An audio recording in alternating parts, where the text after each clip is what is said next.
प्रशासन की नाक के नीचे शहर के संवेदनशील और सुरक्षित क्षेत्र सर्किट हाउस पहाड़ पर खुलेआम अतिक्रमण का खेल चल रहा है।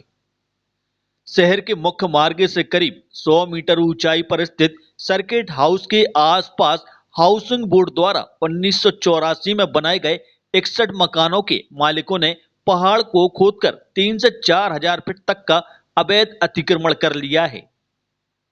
हैरानी की बात यह है कि अतिक्रमण वहां हो रहा है जहां से रोज प्रशासनिक अधिकारी, जनप्रतिनिधि और वीआईपी गुजरते हैं और ठहरते हैं। बावजूद इसके कार्रवाई के नाम पर प्रशासन पूरी तरह मौन नजर आ रहा है। जानकारी के अनुसार हाउसिंग बोर्ड ने 1984 में जूनियर एचआईजी के 7 मकान, एमआईजी के 22 मकान और एलआईजी के 32 मकान मामूली कीमतों पर आवंटित किए थे। इन मकानों की मरम्मत अवधि 30 वर्ष तय थी, लेकिन मरम्मत की आड़ में पहाड़ को खोदकर सुरंगनुमा निर्माण कर लिया गया। जिन मकानों की कीमत कभी नाममात्र थी, वहीं आज 50 से 75 लाख रुपए में खुलेआम बेचे जा रहे हैं। बताया जा रहा है कि कई मकान प्रशासनिक अधिकारियों और रसूखदारों द्वारा खरीदे गए हैं, जिसके चलते कार्रवाई ठंडे बस्ते में है। पूर्व में जब शिकायतें सामने आई, तब प्रशासन ने सर्किट हाउस के किनारे बाउंड्री लाइन बनवाकर औपचारिकता निभा दी, लेकिन अब उसी बाउंड्री के ऊपर से अतिक्रमण जारी है।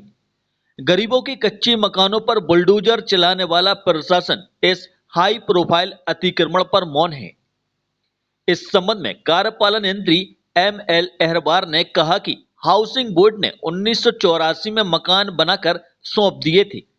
अतिक्रमण का मामला राजस्व विभाग देखेगा। हनुमान टोरिया के पीछे जो सर्किट हाउस है, वहाँ पर कितने मकान आप विभाग के द्वारा बनाए गए थे, किस सन में बनाए गए थे? जी, मकान लगभग बनाए गए थे। ये 7 जूनियर एचआईजी बनाए गए थे, 22 एमआईजी बनाए गए थे और 32 एलआईजी बनाए गए थे। और ये 1984 में बनाए गए थे कुछ, और बाद बाकी 1994 में बनाए थे। ये इनका रिनोवेशन का लगभग समय अवधि क्या रहती थी? वो तो बेच के रजिस्ट्री कर देते। रिनोवेशन तो संबंध में जिसको बेचते हैं, जिसको रजिस्ट्री करते वही रिनोवेशन कराता रहता है अपना। अच्छा, कितने कितने स्क्वायर फीट के प्लॉट और मकान बना करके बेचे गए थे? ये करीब करीब जो है junior HIG 30 feet by 48 feet का था, एमआईजी अपना 25 बाई 56 फीट का था और एलआईजी 25 फीट बाई 45 फीट का था। टोटल कितने मकान थे? टोटल थे सर, टोटल कितने मकान बना करके? टोटल 61 मकान बनाए थे। अब वहाँ पर अतिक्रमण हो रहा है, लगभग बताया जा रहा है कि 4-4 हज़ार स्क्वायर फीट, 5-5 हज़ार स्क्वायर फीट तक के पीछे पहाड़ियाँ खोद के जा रही। वो एक्चुअली जो हमारे पास अलॉटेड लैंड थी, उसी में हमने TNCP से लेआउट प्लान अनुमोदन करा के और बाकायदा प्लानिंग के तहत हमने उनको जो एक निश्चित एरिया, जिसको LIG, EWS और MIG बोलते हैं, वो उसको रजिस्ट्री करा के विक्रय किए थे। इसके बाद जो रेवेन्यू की लैंड थी, उसमें इन लोगों ने पीछे आके इंक्रोचमेंट किया है, जो सर्किट हाउस को तो ये वैध है, नुकसान पहुंचा रहा है, अवैध है।